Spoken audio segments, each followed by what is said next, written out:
তৃণমূল খুব চাপ দেয়, মিটিং মিছিলে যেতে হবে, নির্দ্বিধায় প্রথম সারিতে থাকবেন তৃণমূলের ঝান্ডাটা কাঁধে নিয়ে। কারণ খেটে খাই ভাই, আপনারা ভ্যান চালায়, চায়ের দোকান আছে, যদি দোকান বন্ধ করতে হয়, আমার ভাই অত টাকা নাই আপনাদেরকে দেবো। যদি ভয় দেখায় নিশ্চিন্তে প্রথম দিকে নেতাকে বলবেন এই দেখ তোদের দলে আমি ঝান্ডাটা নিয়ে যাবেন। কিন্তু ইভিএম মেশিনের সামনে এসে কি হবে? কি ছাপটা, কি ছাপ? ইভিএম মেশিনের সামনে। এবার হ্যাঁ, এখানে নাকি ভোট লুট হয়, ভোট লুট হয়, তাই তো? আমি একটা কথা বলছি, দায়িত্ব নিয়ে বলতে পারি, ইভিএম মেশিনের সামনে ইভিএম মেশিন আর আপনি, এর ব্যবস্থা আমি করে দেব। ইভিএম মেশিন আর আপনি থাকবেন, তৃতীয় কাউকে ওই জায়গায় ঘেঁষতে দেওয়া যাবে না। মানুষের গণতন্ত্রকে লুট হতে দেওয়া যাবে না। সে যেই থাকুক না কেন, তাকে কিভাবে জব্দ করতে হয় এবার লোকসভাতে দেখিয়ে দেব।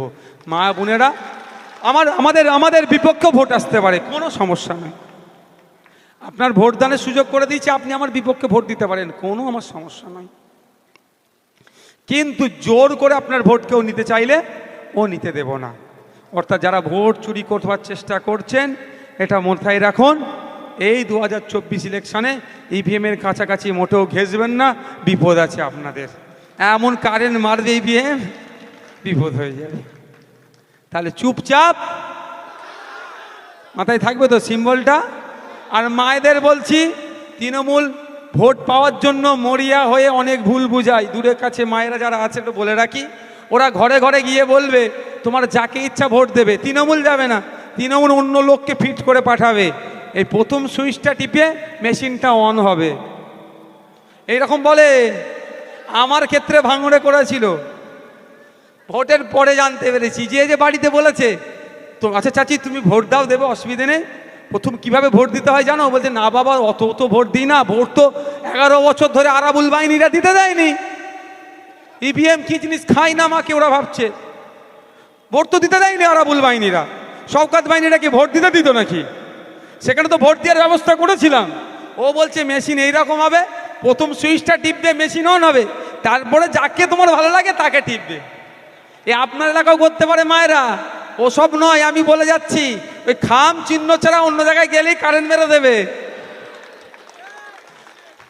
আমি এমনি বলছি, ওটা যেটা পছন্দ হবে, যেটাকেই ভালো লাগবে সেটাতেই প্রথমেই দেবেন। ওই প্রথম সুইচ টিপে মেশিন, ফার্স্ট ওপরের সুইচটা টিপে মেশিন অন করতে যাবেন না, ও ভোট পচে যাবে। মানে ওইদেরকে দিয়ে আমারই তো পচে যাওয়া। আমি আশা করব খামের পক্ষেই আসবে, গণনা কেন্দ্রও ঠিকঠাক হবে, ভোটও ঠিকঠাক হবে, অভিষেক ব্যানার্জিও গণতন্ত্রকে মান্যতা দেবে, তার পায়ের নিচে কত মাটি আছে সেটাও তিনি একবার পরীক্ষা করে দেখে নেবে। অধিকার কিভাবে জানবো? আমাদের তো ভবিষ্যৎ অন্ধকার করে দিয়েছে, আমাদের কাছ থেকে তো শিক্ষা কেড়ে নিয়েছে। আপনি কালকে তৃণমূলের এক বড় নেতাকে বলবেন, এমপিকেই বলবেন আমি ক্লাব করব, বলবে এনে টিভি লাগাবো, ক্লাবে আনে ক্যারাম বোর্ড লাগাবো, আনে যাকে বলবেন সব দেবে। কিন্তু আপনি গিয়ে বলুন স্যার আমাদের প্রাইমারি স্কুলের ডাস্টার কিনবো, টাকা দেন, নাই, দেখছি। বোর্ড কিনবো, টাকা দেন, দেখছি। ফ্যান কিনবো, টাকা দেন, দেখছি। টেবিল চেয়ার নাই, টাকা দেন, করবো, দেখছি। শিক্ষা কেন্দ্রে এরা 5 পয়সা দেবে না। মাতাল আতাল হবেন আপনি, আমি হই হই করবেন, ফিস্টি করবেন, ক্লাবে ক্যারাম বোর্ড ফিটবেন, 48 ইঞ্চি ডিজিটাল স্মার্ট টিভি বেরিয়েছে, লক্ষাধিক টাকা দাম, কিনতে চাইবেন, সব দিয়ে দেবে আপনাকে। শিক্ষার কথা, পেন বই খাতার কথা বললে এরা মুখটা ঘুরিয়ে নেবে। কেন? আপনাকে আমাকে যত এরা মূর্খ রাখতে পারবে, তত এরা আপনাকে আমাকে বোকা করে রাখতে পারবে, তত এদের ভোট ব্যাংক সুরক্ষিত থাকবে। শুধু মুসলমানের জন্য নয় বলছি, এটা দলিত, আদিবাসী, পিছিয়ে বর্গের যে সমস্ত সোসাইটিগুলো আছেন সবাইকে এরা মূর্খ করে রাখতে চায়। আপনাকে আমাকে তো শেষ করে দিয়েছে। আপনি আমি ব্যাংকে গেলে 1000 টাকা, 2000 টাকা, 10,000 টাকা জমা দিলে টাকাটা নিয়ে নেয়। টাকা তোলার সময় উইথড্রল স্লিপে যদি 1000 বানান ভুল লিখি, কেমন করে ভাই, কেমন করে? দাঁত খেঁচায় না? তবে দাঁত খেঁচালে আপনি জবাব দেবেন, দিয়ে আসবেন, ছাড়বেন না। কি বলবেন? এই শোনো, আমি আছি বলে তোমার মাইনে হচ্ছে, তোমার ঘরটা সংসারটা চলছে, আমি না থাকলে তোমার খাওয়া দাওয়া বন্ধ হয়ে যেত। এই জবাব তো দেবেন তাকে। কিন্তু আমি বলছি যে সমস্যার সম্মুখীন আমরা হচ্ছি, আমরা কি চাইবো আমাদের পরের প্রজন্ম হোক? তাহলে আমি আপনাদের কাছে অনুরোধ করব, একবেলা যদি খেতে না পান, রোজা উপোসে থাকবেন, খাবেন না একবেলা, আপনাদের সন্তানগুলোকে উচ্চশিক্ষায় শিক্ষিত করুন। যে সমস্যা আমাদের হচ্ছে, আমাদের পরের প্রজন্মকে সেই সমস্যার সম্মুখীন আমরা হতে দেব না। আমাদের ছেলেরা যদি শিক্ষিত হয়, সিএ থেকে নাকি দেশ থেকে তাড়িয়ে দেবে বলেছে। আমি আপনাদের বলছি, কেউ সিএটা পড়েছেন? কতজন পড়েছেন হাত তুলুন তো। হ্যাঁ, পড়েছো সিএর গাইডলাইনটা? কিন্তু কি বলছে নাকি দেশ থেকে তাড়িয়ে দেবে। কোনো জায়গায় দেশ থেকে তাড়িয়ে দেবার কথা লেখা আছে কি? আমরা পড়িনি, যা বলছে খারাপভাবে নেবেন না। আমি আমার কথা বলছি, আমি তো ইংলিশ ভালো করে পড়তে পারিনি, সিএর কি আছে জানি না। আমি হয়তো ভাবছি পার্লামেন্ট থেকে পার হয়েছে, ইংলিশে বাংলা কিছু নেই, এটা ভাবছি, তাই তো নাকি ভাই? আমি আমার নাম দিয়েই বলছি, আমরা পড়ছি না। ওই না পড়ার ভয়ে কি হচ্ছে, কেউ সিএর ভয় দেখাচ্ছে, আর কেউ সিএ থেকে বাঁচিয়ে দেবার নামে ভোট লুট করে নিয়ে চলে যাচ্ছে। আমরা যদি আমাদের ছেলেগুলোকে উচ্চশিক্ষায় শিক্ষিত করি, এই সমস্যার সম্মুখীন আমাদের হতে হবে না, আমাদের অধিকার আমাদের দ্বারে চলে আসবে। তাই অনুরোধ করব যে তিনটের মধ্যে একটা কথা, আমরা যদি একবেলা উপোস থাকি, একবেলা রোজাই থাকি, তাই থাকবেন, সন্তানগুলোকে উচ্চশিক্ষায় শিক্ষিত করুন। সাথে সাথে এটা বলবো, যারা উচ্চশিক্ষায় শিক্ষিত হতে গেলে হয়তো অনেকের আর্থিকভাবে দুর্বলতা আছে, আপনারা নিশ্চিন্তে আমাদের যারা নেতৃত্বরা আছেন, এখানে যারা আছেন, ভাইদের সাথে যোগাযোগ করবেন। এটা আমার বড় ভাইজানের নির্দেশনা দিয়ে আছে, নির্দ্বিধায় এদেরকে বলবেন আপনাদের সন্তানগুলোর উচ্চশিক্ষায় শিক্ষিত হওয়ার দায়িত্ব আইএসএফ তুলে নেবে, আমাদের বড় ভাইজান আব্বাস সিদ্দিকী তুলে নেবে।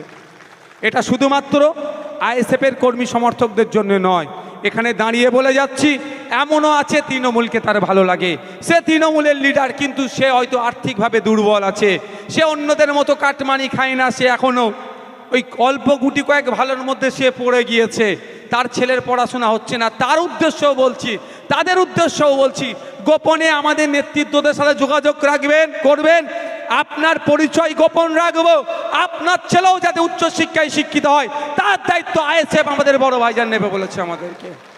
আমরা চাই সমাজের মানুষ শিক্ষিত, সুষ্ঠু সমাজ এগিয়ে চলুক। দ্বিতীয় কথা হচ্ছে সৌজন্যতার রাজনীতি করবেন। আমি সৌজন্যতার রাজনীতির কথাই আজকে বেশি বলেছি।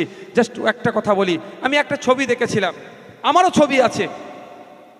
ছবি আছে, বিধানসভায় অনেক বিধায়কের সাথে আমার আছে। আমি আপনাদের বলবো, সৌজন্যতার রাজনীতি করবেন। ভূতের স্তরে আপনারা দিনের শেষে মানুষ, দিনের শেষে প্রতিবেশী, এটা মাথায় রেখে রাজনীতি করবেন। মারামারি হানাহানিতে জড়িয়ে পড়বেন না। ক্ষতিগ্রস্ত কারা হবে? আপনারা হবেন। আমরা ডায়লগবাজি করে চলে যাব। দেখতে পাচ্ছ না 3টে সিকিউরিটি নিয়ে ঘুরছি, বোঝানোর জন্য বলছি। সিকিউরিটি আমার নিরাপত্তার থেকে আরও বেশি কিছু অন্য কোনো কারণে আমি নিয়েছি। সে কিছু কারণ তো আছে, নিরাপত্তা অবশ্যই দেখছে, আরও কিছু কারণ আছে যেটা সময় হয়তো আপনাদের সামনেই ব্যক্ত করব। বোঝানোর জন্য আমি বলছি, এসে বড় বড় ভাষণ দেব, আপনাদের মধ্যে বিভেদ লাগিয়ে দিয়ে চলে যাব। ক্ষতিগ্রস্ত কে হবে? আপনারা হবেন। তো আপনাদের উদ্দেশ্যে বলছি, কোনো নেতার কথা শুনে নিজেদের মধ্যে মারামারি হানাহানিতে জড়িয়ে পড়বেন না। কে কার ক্ষতি করবেন ভাই? 20 বছর, 30 বছর, 50 বছর একসাথে বসবাস করছেন, কেউ ধর্মের নামে বিভেদ লাগাবে, কেউ রাজনীতির নামে বিভেদ লাগাবে। কোনো বিভেদকে আমরা প্রশ্রয় দেব না। এই নির্বাচন আসছে, দেখবেন কেউ হিন্দু মুসলমানের খেলা খেলবে, কেউ ছোট জাত বড় জাতের খেলা খেলবে, কেউ বর্ণের খেলা খেলবে, কেউ জাতের খেলা খেলবে, কেউ পাড়ায় পাড়ায় মারপিট লাগিয়ে দেবে। আমি অনুরোধ করছি আপনাদেরকে, দিনের শেষে আপনারা প্রতিবেশী, 20 বছর, 50 বছর, 100 বছর ধরে আমরা একসাথে বসবাস করে আসছি। আর এই বিজেপি তৃণমূল তাদের ভোটের জন্য আমাদের মধ্যে বিভেদ তৈরি করতে পারবে? তাহলে 50 বছর একসাথে আমরা কেন বসবাস করছিলাম? তাদেরকে কোনোভাবে প্রশ্রয় দেব না। যার যাকে ভালো লাগবে ভোট দেবেন, ভোট একসাথে দিতে যাবেন, যার লাগবে ভালো লাগবে ভোট দেবেন, কিন্তু দিনের শেষে প্রতিবেশী, এটা মাথায় রেখে রাজনীতি করবেন। 3 নম্বর হচ্ছে প্রশাসন বন্ধুদেরকে আমরা সহযোগিতা করব। তারা আমাদের পরিবারের একজন, তারা আমাদের বন্ধু, তারা আমাদের শত্রু নয়। হ্যাঁ, প্রশাসনের কিছু অংশ বায়াসড হয়েছে, তাদের বিরুদ্ধে আমরা আইনি লড়াই লড়ছি। আপনারা খোঁজ নিয়ে দেখবেন, কলকাতা হাইকোর্টে বেশ কিছু থানার আইসি ওসিকে আমরা জজের সামনে এসে দাঁড় করিয়ে টুপি খুলিয়ে মাথা হ্যাট করে দাঁড় করাচ্ছি। আগামী দিনে আরও দাঁড় করাবো। কিন্তু অনুরোধ আপনাদের কাছে, প্রশাসনকে আপনারা সহযোগিতা করবেন, আইন কেউ হাতে তুলে নেবেন না, অনুরোধ আপনাদের কাছে। আর প্রশাসনের হয়েও কথা বলতে হবে, আপনারা শুনলে অবাক হয়ে যাবেন, যেদের যা ডিউটি তার ডবল এদেরকে করতে হচ্ছে। এদের ডিএ বাড়ছে না, ডিএ যাতে বাড়ে তাদের হয়ে আমাদের কথা বলতে হবে। প্রায় 1.5 লক্ষ পুলিশের শূন্য পদ আছে, সেইগুলো পূরণ না হওয়ার ফলে এদেরকে বেশি ডিউটি করতে হচ্ছে। এক একটা পুলিশের লোককে না 15 ঘন্টা, 16 ঘন্টা, 14 ঘন্টা করে ডিউটি করতে হচ্ছে, তাদেরও পরিবার পরিজন হচ্ছে। আমরা দাবি করি এখান থেকে তাদের ওই রকম ডিউটি নয়, তাদের নির্দিষ্ট টাইম যেটা আছে সেটা করুক, যে শূন্য পদগুলো আছে সেগুলো পূরণ হোক, এই দাবি করতে হবে। সর্বশেষে কি বললাম, প্রশাসনকে আমরা সহযোগিতা করব। এই 3টে কথা মাথায় রাখবে তো? হ্যাঁ, আর একদম শেষ কথা যেতে যেতে